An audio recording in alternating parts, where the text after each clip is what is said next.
মনে করেন আমাবর্ষার রাত্রে আপনি আপনার গ্রামের জমির ভিতরের আইলের ওপর দিয়ে হেঁটে যাচ্ছেন। আইল চিনেন আপনারা? জমির আইল চিনেন? ওই যে ধানের জমির মাঝখানে দুই ভাগে ভাগ করে দেওয়ার জন্য যে একটা উঁচু জায়গা থাকে একদম সংকীর্ণ, এটাকে বলে আইল। তো আপনি আমাবর্ষার রাত্রে কুটকুটে ঘন অন্ধকারের ভিতরে আপনার হেরোকিনটা নিয়ে ওই আইলের ওপর দিয়ে হেঁটে যাচ্ছেন। যেতে যেতে আপনার হেরোকিনের আলোটা নিভে গেছে। এবার আপনি যদি ওই রাস্তা দিয়ে ওই আলের উপর দিয়ে চলতে চান তো আপনি পিছলে পড়ে যাবেন, সঠিকভাবে সঠিক রাস্তায় আরামে পৌঁছতে পারবেন না।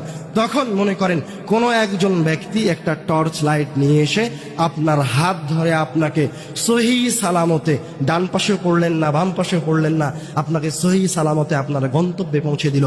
আল্লাহ রাব্বুল আলামিন বলছেন, ওয়ালাকিন জাআলনাহু নূরান নাহদি বিহি মান নাশা। কুরআনুল কারীমের হিদায়াত এর চেয়েও নম্র। আপনি এই কিতাবের কাছে আসেন, এই কিতাবের আয়াত তেলাওয়াত করেন, এর চেয়েও সহজভাবে আল্লাহ রাব্বুল আলামিন আপনাকে জান্নাতে পৌঁছে দিবেন।